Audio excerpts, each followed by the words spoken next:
بسم اللہ الرحمن الرحیم۔ السلام علیکم ورحمۃ اللہ وبرکاتہ۔ رمضان شریف میں ایک تو رمضان کے دن کے اعمال ہے جس کو روزہ کہتے ہیں، اور ایک رات کا عمل ہے جس کو تراویح کہتے ہیں۔ اسی طرح مختلف اعمال ہیں رمضان کے اندر، اور صدقات ہیں رمضان کے اندر، صدقہ فطر ہے، اور رمضان کے اعمال میں سے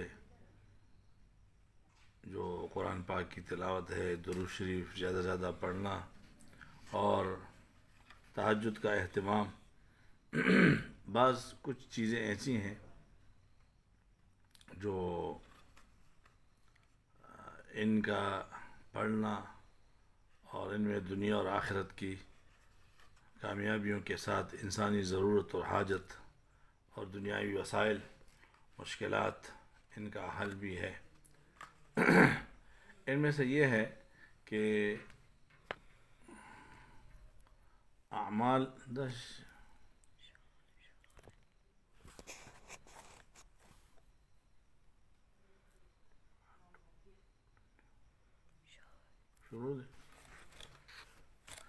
ان میں سے یہ ہے کہ رمضان کے ہر دن کا اپنے اپنے اعمال ہیں۔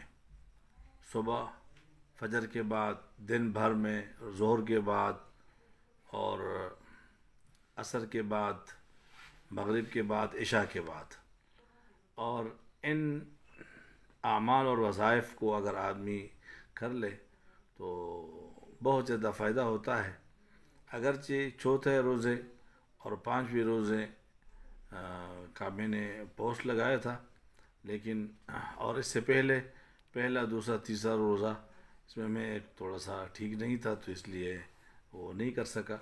اب چھٹا روزہ ہے، اس میں فجر کے بعد سورہ یاسین شریف ایک بار پڑھ کر اپنی زندگی، صحت، کاروبار اور اہل و عیال میں برکت اور ترقی کے لیے دعا مانگے۔ صبح روزانہ سورہ یاسین شریف پڑھنے والا سارا دن مسرور و شادمان اور اپنے ہر کام میں کامیاب رہتا ہے۔ دوسری نمبر پر نماز چاشت کی نماز ہے، صلاۃ الضحیٰ۔ چاشت کی نماز چھٹے دن پڑھی جاتی ہے، 2 اور 4 نفل پڑھے جاتے ہیں۔ حدیث شریف میں آتا ہے کہ جو آدمی چاشت کے وقت 2 نفل پڑھ لے، اللہ تعالیٰ شام تک اس کے رزق کی کفایت فرماتے ہیں۔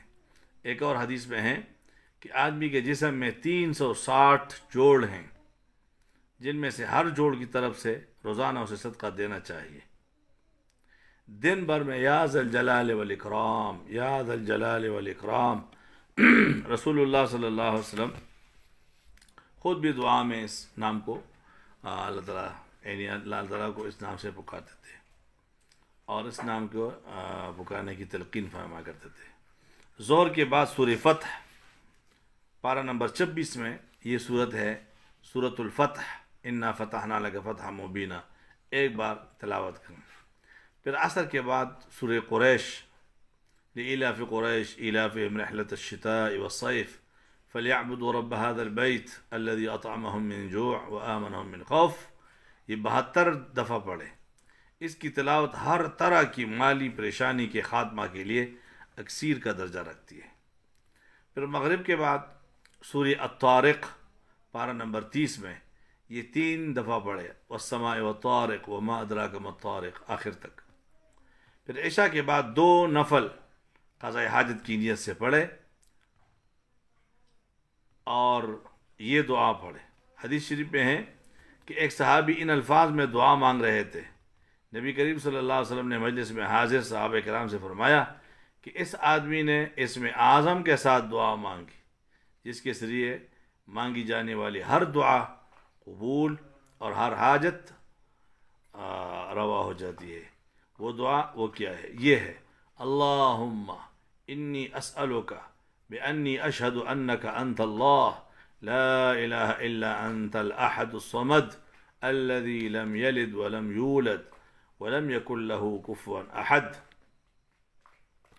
مانگنے کا طریقہ یہ ہے کہ پہلے 3 بار بسم اللہ پڑھیں، بسم اللہ الرحمن الرحیم، بسم اللہ الرحمن الرحیم، بسم اللہ الرحمن الرحیم، پھر سورۃ الفاتحہ 3 دفعہ پڑھیں، پھر 3 بار درود شریف پڑھیں، پھر یہ دعا 1 بار،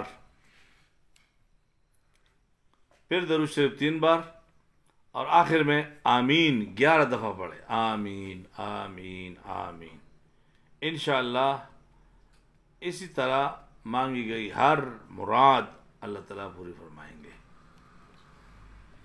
تو ان چیزوں کا خیال رکھیں۔ اس طرح پورے دن میں تلاوت قرآن کا زیادہ اہتمام کرنی چاہیے، اور اللہ تعالیٰ ہم سب کو عمل کرنے کی توفیق عطا فرمائے۔